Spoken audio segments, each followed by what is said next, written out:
Me too. My heart's racing just now. Yeah, just I know, like, right? okay. Let's go into it. Girlies. You just see, hi, We're girlies. back for our new episode. Okay.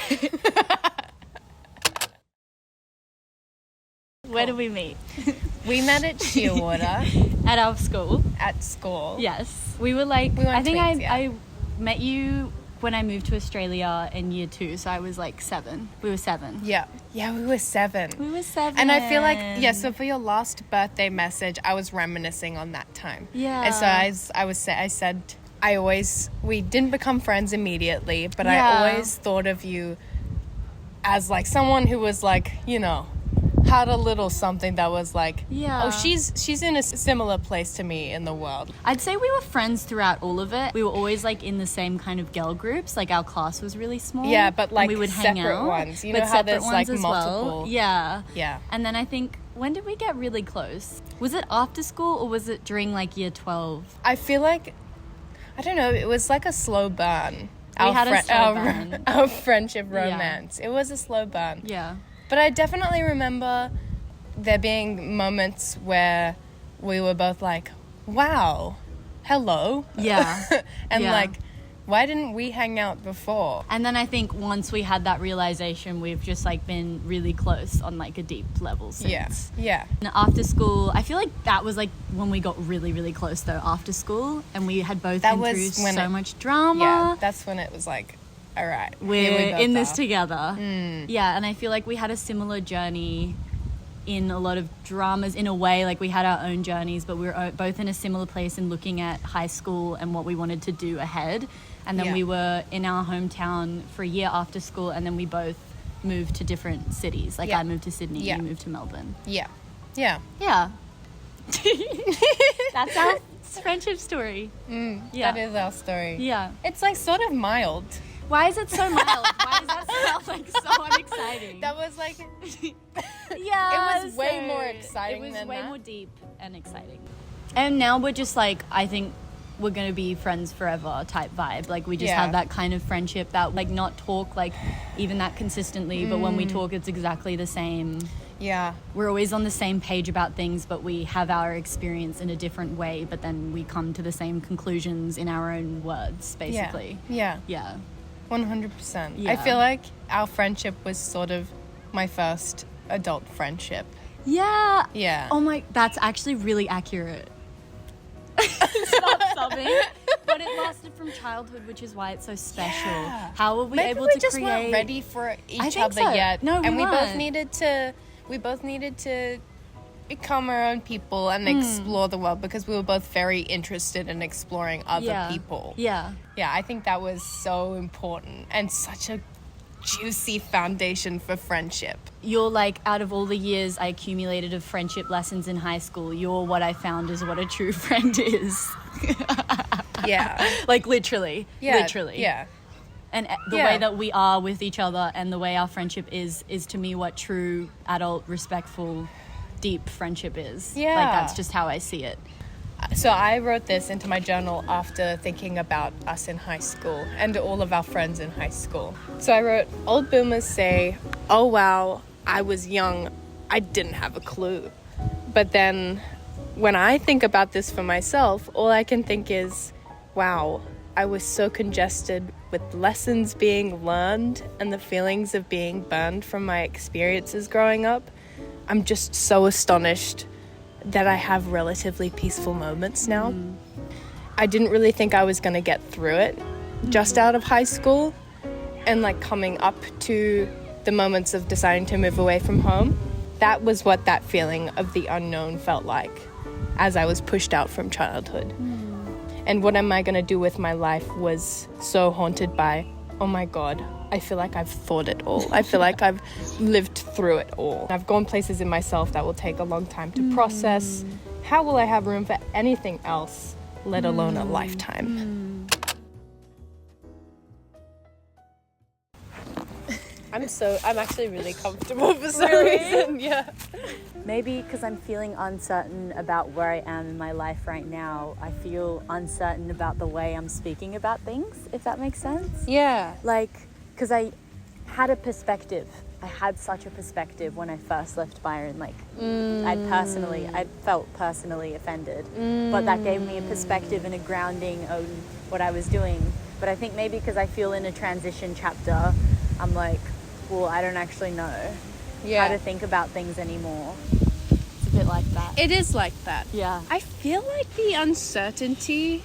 How do I want to say this? What is this thought? I always get the sense when you're feeling uncertain that it's authentic.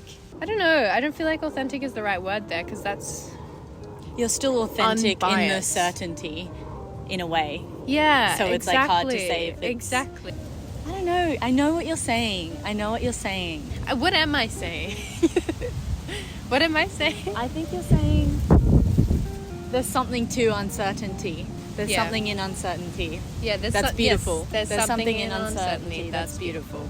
And I know what you mean. It's not necessarily more authentic, but there's something that can feel a little bit more truthful about being in uncertainty, because maybe life is just uncertain, and you're in touch with how uncertain everything is and life is. You're like, Mike close to you. I do feel that when I'm in touch with uncertainty, maybe I'm more in touch with life. Maybe. Yeah. I don't know if that's true either, but there you go. There's that uncertainty. Thank you. You brought it back. Yeah. You brought it back. Yeah. I don't know. Do you feel uncertain in your life right now? I feel uncertain in my life right now. But you have recurring thoughts in your life about life, your attitude towards it. The difference now is that I'm enjoying it. I taught myself to enjoy it. I love the uncertainty now. I like it. I like it. Okay. In the same way I feel uncertain about life, I feel uncertain about, like, how I'm supposed to express my authenticity. And I talk about it so much as something that's so important to me. And so I'm constantly questioning if I'm being authentic. And, like, what even is authenticity?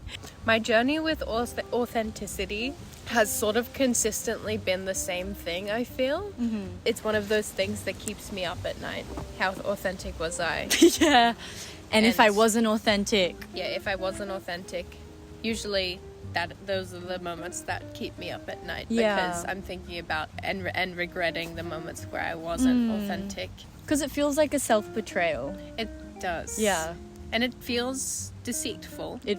After the fact. Sometimes in the moment you aren't wanting to be authentic to protect yourself, but then that can become volatile. That's when regretful experiences happen. What do you mean volatile? Because when you lose authenticity, there's not really any moral boundaries or anything. Yeah.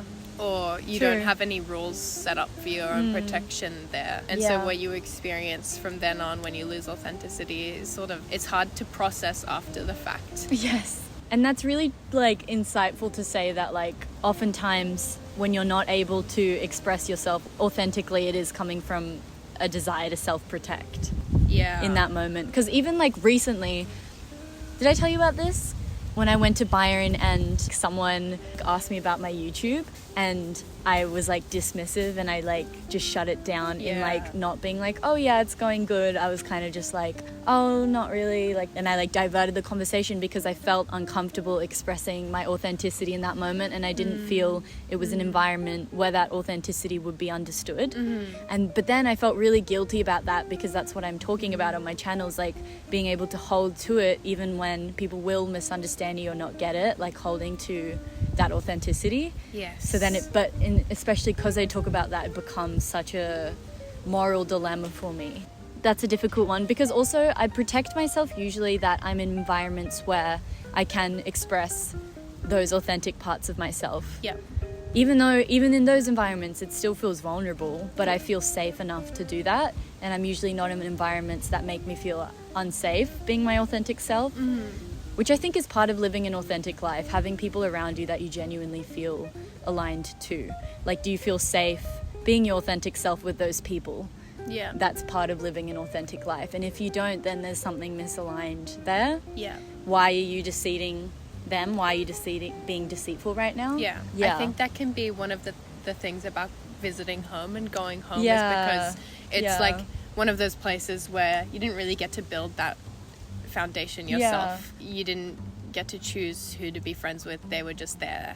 Or you didn't really get to decide which places you and your friends would go. You always just went there, you know. You didn't get to create safe places for yourself where you grew up.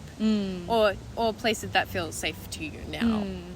And I think it's harder being authentic with people in the environment you came from too. I find like that's like especially so triggering real. For me. That's hard. It's really hard to be in the new, more grown, authentic version of yourself in old environments where you struggled with that so much. So true. So like I really struggle with that and fight with myself over that, and like I'm hard on myself about that, I think. But I try and give myself grace in that, because it is hard.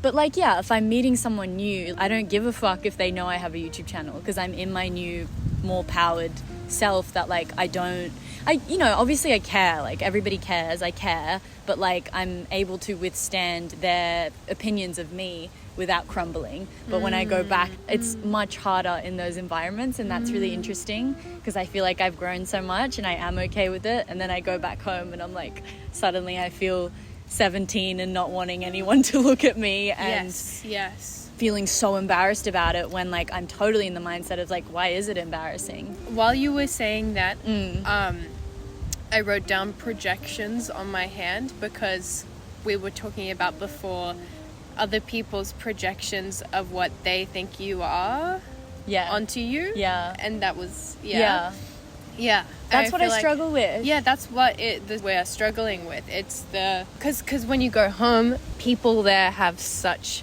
an idea of who you are, and they are projecting that actively onto you, and you know that they do as well, because they're very familiar to you. And so I feel like that's what's really hard to overcome.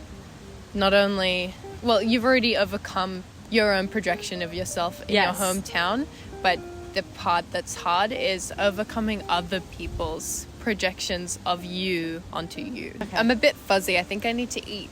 You want to eat? Yeah.